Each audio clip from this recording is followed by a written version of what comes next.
ഇന്ന് തന്നെ ഡൗൺലോഡ് ചെയ്യൂ. കാണൂ നിങ്ങളുടെ ഫേവറേറ്റ് ഷോസ്. നാളെയാ അച്ഛന് ബലിയിടുന്ന ദിവസം.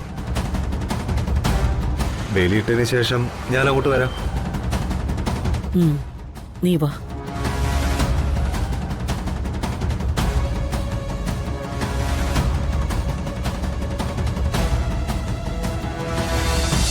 ഇത്രയും കാലമായിട്ട് ഏട്ടന്റെ മുഖത്ത് ഇങ്ങനെയൊരു റിയാക്ഷൻ ഞാൻ കണ്ടിട്ടില്ല. ഇതേതോ പ്രണയക്കുരുക്കി ചെന്ന് ചാടി തന്നെയാ, എനിക്ക് ഉറപ്പാ. ആരു കുരുക്കിൽ ചാടിയ കഥയെ ഈ പറയുന്നത്?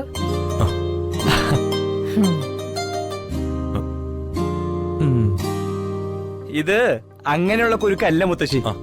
ഇത് നീ ആവശ്യമില്ലാത്ത കാര്യമൊന്നും പറയല്ലേ. ഓ, അത് പറയുമ്പോൾ നാണം കണ്ടില്ലേ? എടാ, കാര്യം തെളിച്ചു പറയടാ പിള്ളേരെ, ഞാനും കൂടി ഒന്ന് അറിയട്ടെ. ഒന്നുമില്ല മുത്തശ്ശി. അല്ല, എന്തോ ഉണ്ട് മുത്തശ്ശി. ഏതോ ഒരു പെൺകുട്ടി ഏട്ടന്റെ മനസ്സിൽ കയറി പറ്റിയിട്ടുണ്ട്. മനസ്സിലായില്ലേ? കൊച്ചുമോനെ ആരോടോ പ്രേമുണ്ടെന്ന്. അത്രേ ഉള്ളോ? അവൻ പ്രേമിക്കട്ടെ, പ്രേമിക്കാനുള്ള പ്രായം തന്നെ അവന്റേത്. നീ പ്രേമിച്ചോടാ. അല്ല, അത് തന്നെ ഞാനും പറയുന്നേ. അതിന് മൂപ്പിന് സമ്മതിച്ചിട്ടുണ്ട്. നീ എന്തൊക്കെയാ പറയുന്നേ? ഇങ്ങോട്ട് മറക്കി. ഏട്ടാ, വീഴുന്നത് തെറ്റല്ല, പക്ഷെ അവിടെ കിടന്ന് ഉരുളരുത്. എന്തായാലും ഒരു കാര്യം ഞാൻ അങ്ങോട്ട് പറയാം. ഏട്ടന്റെ മനസ്സിലുള്ളത് ആരായാലും ഇനി എന്തൊക്കെ എതിർപ്പ് സംഭവിച്ചാലും ശരി, ഈ മഹേഷ് ജയരാമൻ ഏട്ടന്റെ കൂടെ തന്നെ കാണും. വിവാഹം നടത്തി തരുകയും ചെയ്യും. ഇത് സത്യം സത്യം സത്യം. ഞാൻ പോയേക്കാം. പിന്നെ ഈ ഫുഡൊക്കെ കഴിപ്പിച്ച് ഉറക്കിക്കെടുത്തിട്ട് ഒന്ന് താഴേക്ക് വന്നേക്കണേ. അമ്മ തിരക്കുന്നുണ്ടായിരുന്നു. ഞാൻ പറഞ്ഞേക്കാം ഏട്ടൻ അല്പം തിരക്കിലാണെന്ന്.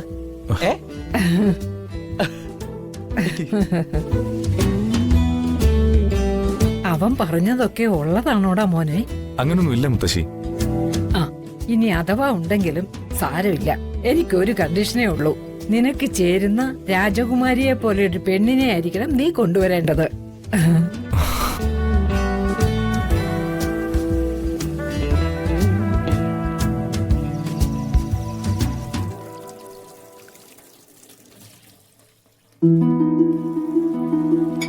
ഇന്ന് പൗർണമിയാ.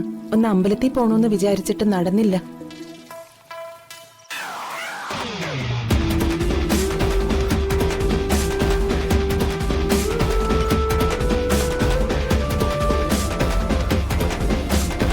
ഓയ്,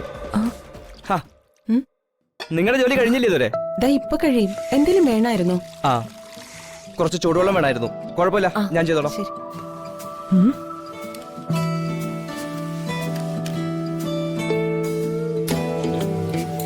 തനിക്ക് ചൂടുവെള്ളം വേണമെങ്കിൽ ഞങ്ങൾ പുറത്തുകൊണ്ടുവന്ന് തരൂലേ? താനെന്തിനാ ഇങ്ങോട്ട് വന്നേ?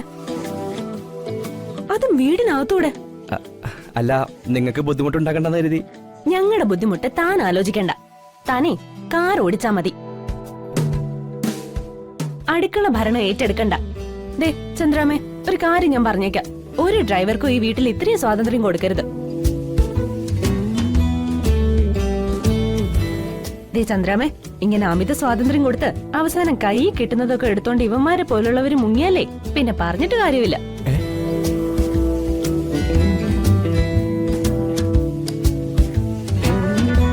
ഇന്നെന്തായാലും പറ്റിപ്പോയില്ലേ, ഇനി ആവർത്തിക്കാതെ നോക്കിക്കോളാം.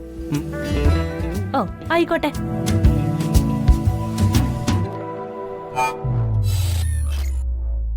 Madam is calling Chandralekha. Madam is calling Chandralekha. Madam ചന്ദ്രലേഖയെ വിളിക്കുന്നു. മാഡം ചന്ദ്രലേഖയെ വിളിക്കുന്നു. രമ മാഡം എന്തിനാണോ ഇപ്പൊ കാണണമെന്ന് പറഞ്ഞേ? അപ്പൊ ശരി, ഗുഡ് നൈറ്റ്. Good night.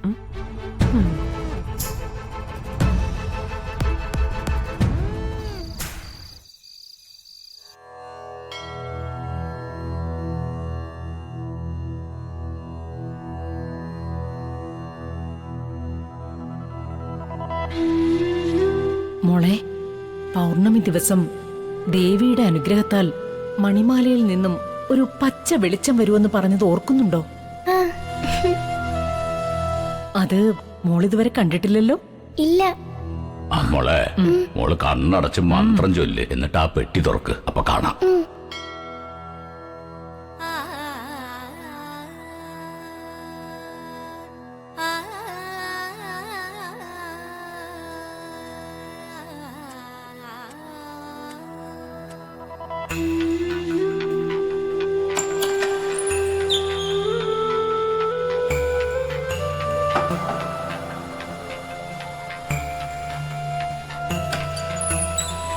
गिरिनन्दिनि नन्दितमेदिनि विश्वविनोदिनि नन्दनुते गिरिवरविन्द्यशिरोधिनि वासिनि विष्णुविलासिनि जिष्णुनुते भगवति हेशिति कण्ठकुडुम्बिनि भूरि कुडुम्बिनि भूरि कृते जय जय हे महिषासुरमर्दिनि रम्यकपर्दिनि शैलसुते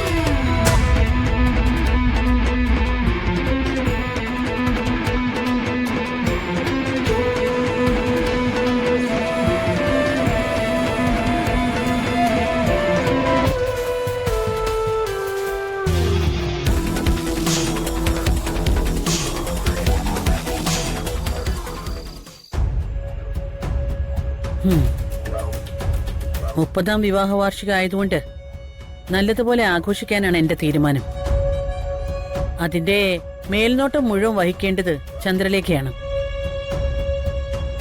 എന്താ, ചന്ദ്രലേഖ ഇഷ്ടപ്പെട്ടില്ലേ? ചന്ദ്രലേഖ,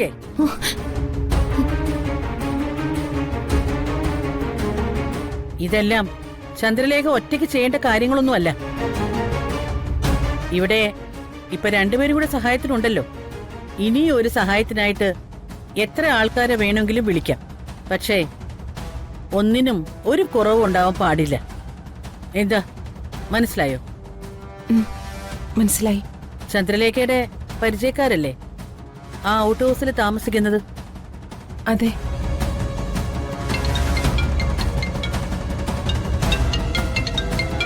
ആ, അപ്പോ ചന്ദ്രലേഖയോട് പറഞ്ഞതൊക്കെ ഓർമ്മയുണ്ടല്ലോ.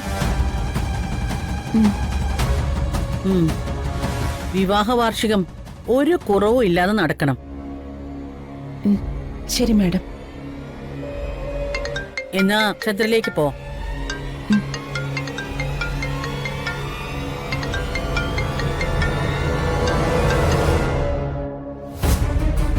ഹലോ ചേച്ചി, ഞാൻ നാട്ടിൽ നിന്ന് തിരുവനന്തപുരത്ത് എത്തിയിട്ടുണ്ട്.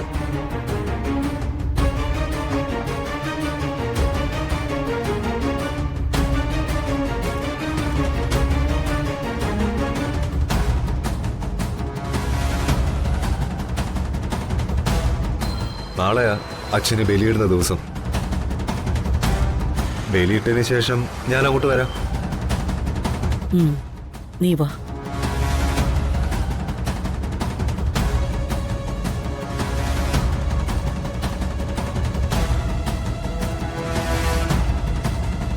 നിന്നോട് എനിക്ക് നേരിട്ട് ചിലത് പറയാനുണ്ട്. ശരി ചേച്ചി.